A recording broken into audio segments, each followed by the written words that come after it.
할렐루야.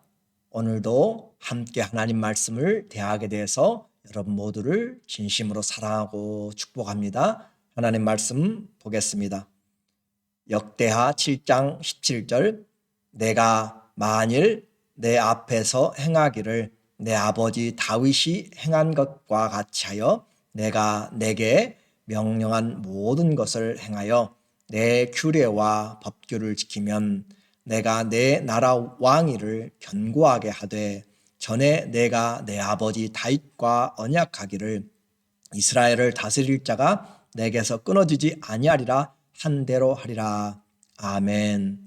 오늘은 내 인생평가, 그래서 인생평가 쉬운 세 번째 마지막 시간으로 내 인생을 평가하는 그 시간을 말씀 앞에서 함께 나누고자 합니다. 우리는 약 2달 동안 이스라엘의 남북 왕들의 삶을 하나님의 입장에서 평가한 성경의 기록을 보았습니다. 오늘은 이 열왕기 상하를 종합하는 결론으로 역대하에서도 같은 유대 왕들의 삶을 평가하고 있기 때문에 열왕기 상하와 역대하를 종합하여서 함께 여기에 등장하는 왕들의 삶을 우리가 보고 또 교훈을 우리의 삶에 적용하면 좋겠어요. 이스라엘의 다윗 왕조 이후에 41명의 왕이 열왕기 상과 하 그리고 중복되어서 역대하에 나타나고 있습니다.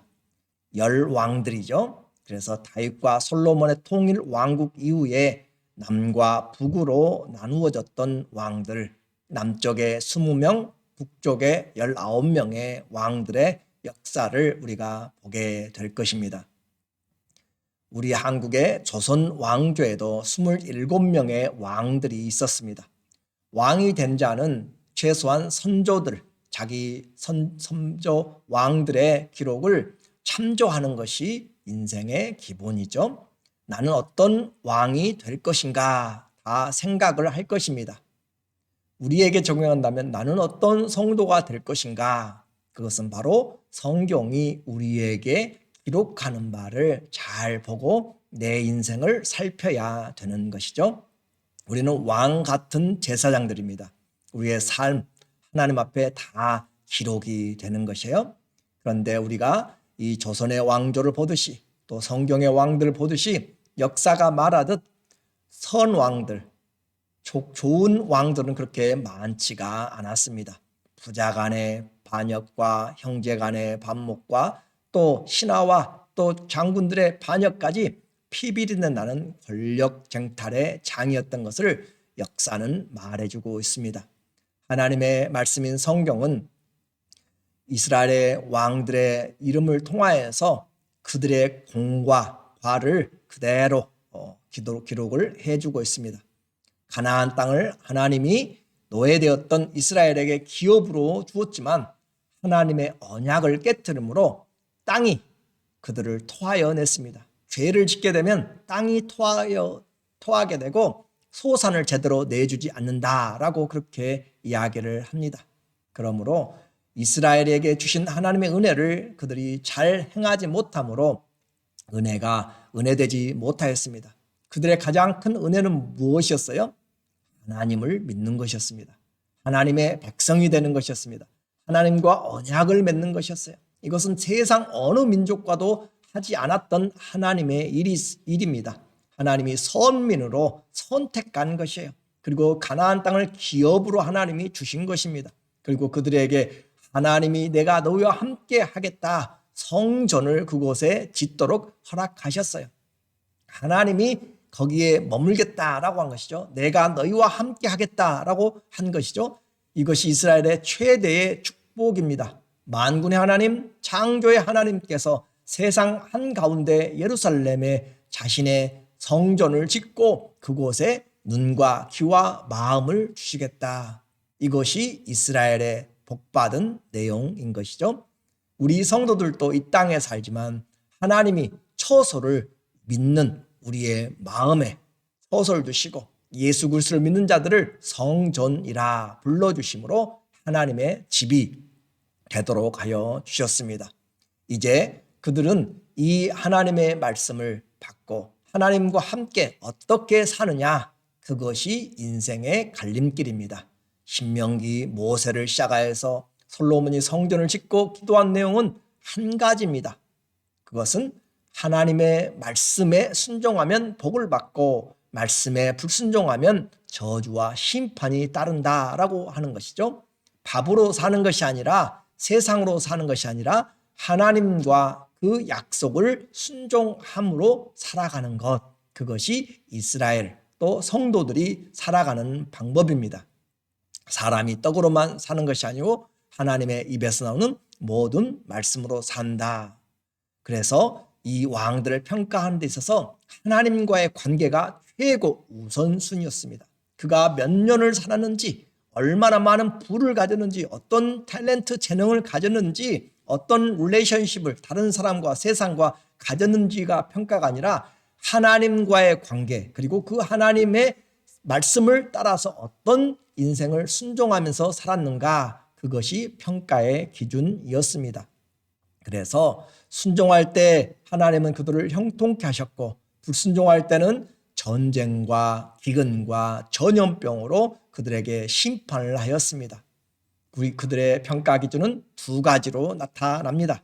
왕들의 평가 기준은 하나님과 그분의 언약입니다. 그래서 다윗은 하나님께서 선한 왕의 예표로 기준을 삼았습니다. 하나님 앞에서 정직히 행하여, 하나님 앞에서 정직히 행하였다. 그리고 여로보암은 언약에 불충실했습니다. 그 결과는 악하다라고 했습니다. 하나님을 우상으로 바꾸어 버렸습니다. 여호와의 신앙을 변질된 것으로 바꾸어 버렸습니다. 그래서 하나님의 언약에 따라서 공과 의를 행한 사람을 선하다, 다윗의 길로 갔다라고 하는 것이고, 이 언약에 불충실하고 자기의 원하는 삶을 살았던, 나를 위해서 종교를 이용했던 사람은 여로보암의 길로 갔고 악하다라고 그렇게 평가를 하고 있습니다. 다윗은 하나님을 기쁘시게 하는 자로, 그리고 그 마음이 하나님의 마음에 합한 자로, 그리고 사도행전의 고백처럼 하나님을 사랑하고 섬기다가 잠들었다라고 그렇게 이야기합니다. 하나님을 섬기다가 잠들어간 사람, 선한 믿음의 본이 된 것이고, 여로보암은 북이스라엘의 창시자가 되었지만 하나님의 신앙을 변질시킴으로써 그는 악한 길의 문을 그의 뒤 따라오는 사람들에게 열어준 그런 잘못된 일에, 악한 일에 본이 되도록 그렇게 나타나 있습니다. 이제 왕들 41명의 왕들은 그들의 삶이 크게 세 개로 나누어집니다. 크게는 선과 악이죠. 그런데 그 가운데 끼어 있는 사람이 있습니다. 그래서 열왕들의 삶을 보면은 처음부터 끝까지 악한 왕들, 그것이 4분의 3이 됩니다. 여러분이 보는 표에서 검정 글씨로 되어 있는 사람들, 로보암, 아비암, 여호람, 이런 사람들은 전부 다 처음부터 일양 끝까지 악한 일로 하나님과 관계없이 살았던 사람들, 그리고 그 가운데 끼어 있는 사람이 있습니다. 처음에는 하나님을 뜻을 줬다가 나중에 다른 길로 간 사람들. 솔로몬도 처음에는 하나님을 잘 섬겼어요. 그런데 많은 여인들과 결혼을 하고 그들이 가져온 우상을 섬김으로 그의 하나님 앞에서 나라가 나누어지게 되는 그런 책망을 받게 되는 것이죠. 보라색으로 우시야 왕도, 요아스 왕도, 그렇게 또 북이스라엘 예후 왕도 처음에는 하나님을 잘 섬겼어요. 그런데 나중에는 그들이 교만하여지고 하나님의 길을 떠나게 되었습니다. 아사 왕이나 아마스나 요담, 이런 사람들은 선한 왕인데 그의 삶에 대해서 다른 언급이 없습니다. 그러니까 그냥 선하다라고 하는 것으로 끝났어요. 그러나 성경이 우리에게 주고자 하는 사람은 세 사람의 본을 우리에게 보여주고 있습니다.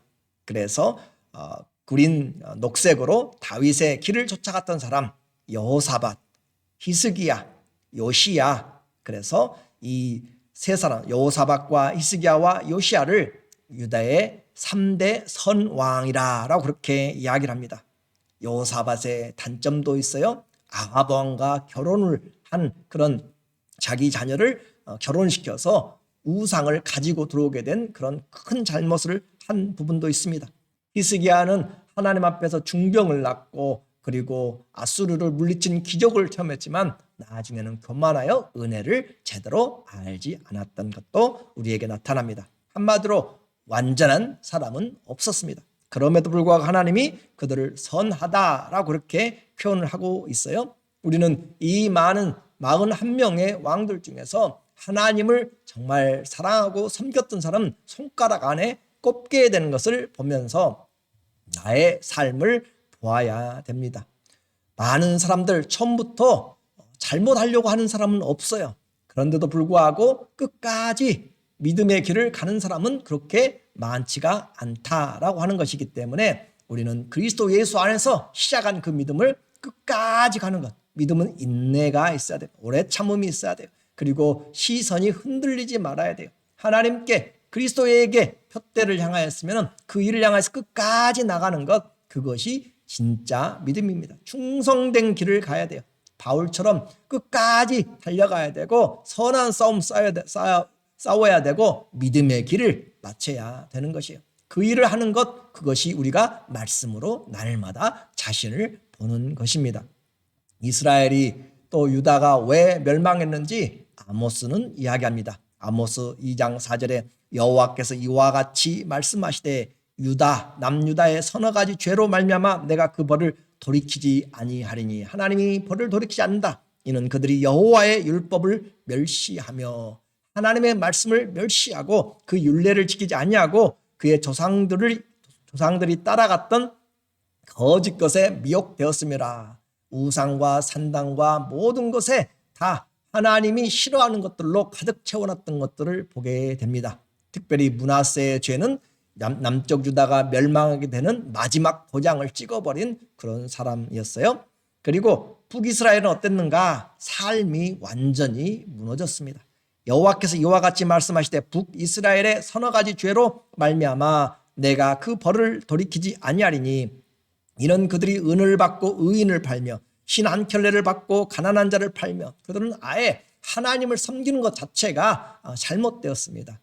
왜냐하면 여로보암이 변질된 신앙과 그리고 또 아합 왕이 이세벨과 결혼함으로 가져온 바알과 아세라를 섬기는 것으로 그들의 삶이 완전히 무너지고 의를 행하지 않은 불의가 그렇게 가득 찬 나라가 되어버렸어요.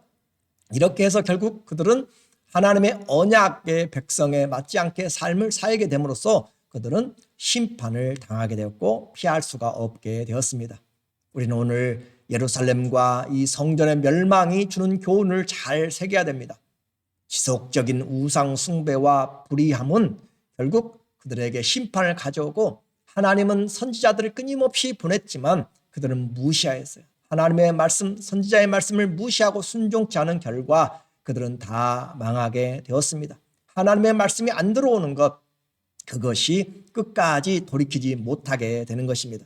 하나님은 이런 역사의 기간 동안 남북 이스라엘의 그 왕들의 사이에 하나님이 지속적으로 내가 종일 종야 내 손을 벌렸다. 내가 내 종들을 계속 보내서 그들에게 돌아오라고 외쳤지만 그들은 귀를 막아버렸다라고 그렇게 이야기를 하고 있습니다.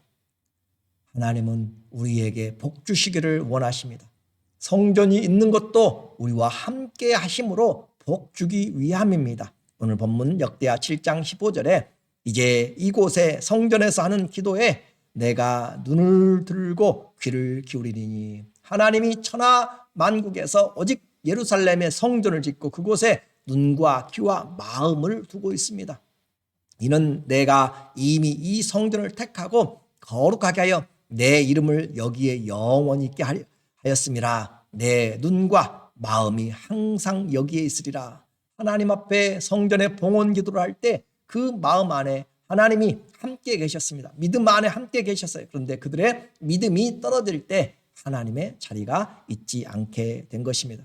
하나님 복 주시길 원하고 그 복은 이스라엘이 순종함으로, 말씀에 순종함으로 복을 받게 됩니다. 17절 내가 만일 내 앞에서 행하기를 내 아버지 다윗이 행한 것과 같이 하여 내가 네게 명령한 모든 것을 행하여 내 율례와 법규를 지키면 내가 내 나라 왕위를 견고하게 하되 전에 내가 내 아버지 다윗과 언약하기를 이스라엘을 다스릴 자가 내게서 끊어지지 아니하리라 한 대로 하리라. 왕위를 견고하게 하고 하나님께서 지켜주시고 형통케 한다라고 하는 것이죠. 한 가지입니다. 하나님의 말씀을 지켜서 행하면 이것이죠. 반대로 하나님의 말씀을 지키지 아니하면 19절 그러나 너희가 만일 돌아서서 내가 너희 앞에 둔 내 율례와 명령을 버리고 가서 다른 신들을 섬겨 그들을 경배하면 우상을 섬기고 말씀을 떠난 불순종의 삶을 살면 내가 너희에게 준 땅에서 그 뿌리를 뽑아내고 하나님이 나무를 뽑아내듯이 이스라엘을 그 영토에서 뽑아낸다고 하시네요. 내 이름을 위하여 거룩하게 한 이 성전을 내 앞에서 버려 모든 민족 중에 속담거리와 이야깃거리가 되게 하리니 하나님이 이름과 눈과 마음과 이름을 두기로 한 그 성전을 하나님이 스스로 버리신다라고 그렇게 이야기를 하고 있습니다. 아무리 그들이 좋게 아름답게 해도 하나님의 말씀을 떠나버리면 그것은 더 이상 성전이 아닙니다. 하나님이 계시지 않는 성전, 그것은 성전의 역할을 못하고 오히려 버림을 받게 된다. 21절 이 성전이 비록 높을지라도 그리로 지나가는 자마다 놀라 이르되 여호와께서 무슨 까닭으로 이 성과 이 땅과 이 성전에 이같이 행하셨는고 하면 구세 사람들이 그 성전을 보면서 하나님이시라면서 하나님의 집이라면서 교회라면서 왜 이런 모양이 됐을까라고 그렇게 이야기하면 반드시 알려주라 그 말이에요. 대답하기를 그들이 자기 조상들을 애굽 땅에서 인도하여 내신 자기 하나님 여호와를 버리고 다른 신들에게 붙잡혀서 그것들을 경배하며 섬김으로 여호와께서 이 모든 재앙을 그들에게 내리셨다 하리라 하셨더라. 하나님의 말씀은 하나님이 세상에서는 욕을 얻더라도 영광이 드러나지 않더라도 분명한 교훈을 하고 있습니다. 하나님은 우리의 마음대로 그렇게 다스리고 우리의 마음대로 조절할 수 있는 그런 분이 아니십니다. 하나님 한 분이 모든 것 되십니다. 그래서 그 집을 다 헐어버릴지라도 주님은 바른 교훈을 우리에게 원하시는 거죠. 죄를 이기는 것은 하나님의 말씀입니다. 이 열왕들의 이야기를 지금 누가 제일 먼저 듣고 있는가? 그것은 나라를 잃어버리고 포로된 생활을 하고 있는 그 사람들이 이 말씀을 지금 처음으로 접하는 청중들입니다. 바벨론 포로 생활하고 열방에 흩어져서 생각하는 것이에요. 우리 조상들의 하나님이 과연 계신가? 과연 그 하나님이 계시다면 우리는 왜 이곳에 와 있고 우리는 왜 땅을 잃어버렸고 우리는 왜 노예가 되어서 이곳에서 살아가고 있고 이방 땅 한가운데서 이방의 우상들을 섬기고 살아가는가? 과연 하나님은 계신가? 과연 하나님은 살아계신가? 과연 하나님은 우리와의 언약을 지키시고 계신가? 라고 하는 그런 수많은 질문들이 있습니다. 인생에 대한 한없는 질문들을 할 때 성경은 바로 이 언약에 불충실했던 왕들을 이야기를 전해줌으로써 이제 내가 어떻게 살아야 할지를 생각하게 만듭니다. 그들에게 들려집니다. 하나님이 다윗을 통하여서 왕국을 세우고 성전을 세우면서 하나님의 영광이 있었는데 가면 갈수록 하나님을 떠나면서 왕들의 삶이 점점 하나님과 분리되면서 그 땅에 악이 팽배하였고 나라가 망하였던 것을 반복하고 또 반복하면서 귀에 못이 닿도록 들려지는 이 말씀을 들으면서 그들은 결단을 하게 되는 것이에요. 나라가 망한 이유가 국력이 없어서가 아니라 사람들이 적어서가 아니라 하나님을 제대로 섬기지 않았기 때문에 하나님의 언약을 깨뜨렸기 때문에 불순종하였기 때문에 악을 행하였기 때문에 우리가 심판을 받았다면 반대로 돌이켜서 회개하고 하나님께 나아가면 하나님을 하나님으로 섬기고 말씀에 순종하면 다시 회복될 수 있다라고 하는 것이 성경이 그들에게 들려주는 말씀입니다. 불신앙의 패망의 원인이라면 다시 신실한 믿음으로 나가면 소망이 있음을 깨닫게 하기 위하여서 하나님이 이 성경을 그들에게 읽도록 전해주도록 성경을 만드신 것이에요. 인생의 생명과 사망, 또 복과 저주가 다른 것이 아니라 하나님을 어떻게 섬기느냐, 그리고 그 하나님 앞에서 내 삶을 어떻게 사느냐에 따라서 나누어지는 것을 우리에게 계속적으로 말하고 있습니다. 이 나오는 수많은 왕들과 내 인생 다르지 않습니다. 이 많은 사람들을 우리에게 보여주면서 내 인생의 평가 기준도 다른 것이 아니에요. 새 언약의 주이신 예수 그리스도, 그분의 언약에, 그분의 사랑에, 그분의 믿음에 내가 어떻게 살아가는가, 그 말입니다. 그래서 다윗처럼 언약에 충실한 자는 선한 인생으로 평가를 받을 것이고, 여로보암처럼 불충실한 자들은 악한 자로 인생이 마무리될 것입니다. 얼마나 오랫동안 얼마나 많은 것을 가지고 권세를 누렸는지는 상관하지 않습니다. 어디에 살았느냐도, 어떤 피부냐도, 남녀 성별도, 신분도 아무것도 차이가 나지 않습니다. 예수 그리스도 안에서는 다 왕 같은 제사장입니다. 주님 앞에서 어떻게 살았느냐, 이제는 우리에게 말하고 있습니다. 이스라엘의 포로된 청중들에게 이 열왕기 상하가 들려져서 말씀했다면, 오늘 이 시대에 열왕기 상하와 역대하가 우리에게 말하고 있습니다. 너는 어떻게 살 것인가? 나는 내 인생 얼마나 남은지 알지 못하지만 어떤 삶을 살다가 하나님 앞에서 평가를 받게 될 것인가? 한번 사는 것은 주님이 주신 특권입니다. 그러나 한번 살고 죽는 것이 정한 이치요, 그 뒤에는 심판이 반드시 따른다라고 히브리서 9장 27절은 우리에게 말해주고 있습니다. 성경이 말씀하는 것처럼 내 인생은 하나님과 떨어져서는 아무것도 할 수가 없습니다. 주님이 세우지 않는 인생 다 무너지고, 주님이 세우지 않는 모든 것들 헛되고 헛됩니다. 길게 열왕기의 왕들을 통하여서, 역대의 왕들을 통하여서 우리에게 말씀하시는 성령의 음성, 내 인생 하나님을 어떻게 섬기고 살아갈 것인가, 주님 앞에서 그날에 복되시기를 예수 그리스도의 이름으로 축원합니다. 아멘. 기도하겠습니다. 하나님 아버지, 왕들의 역사들을, 그들의 삶들을 하나님 보면서 오늘 나에게 말씀하시는 주의 음성을 듣게 하여 주시옵소서. 너는 어떻게 살 것인가? 나는 어떻게 하나님을 사랑하며 그 하나님의 말씀 앞에 어떻게 내 인생을 살아갈 것인가? 지혜롭게 하여 주시고, 충성되게 하여 주시고, 믿음 있게 하여 주시옵소서. 진리를 분별하게 하여 주시옵소서. 그리하여 이 세상 한가운데서 하나님의 뜻을 행하다가 주의 마음에 합한 자가 되어서 끝까지 믿음을 지켜나가고 선한 싸움 싸우고 달려갈 길을 마치는, 믿음을 따라가는 귀한 나그네 된 삶이 되도록 축복하여 주시옵소서. 예수님의 이름으로 기도드리옵나이다. 아멘. 우리에게 주어진 이 삶은 기회입니다. 지금이 구원의 때요, 은혜의 때입니다.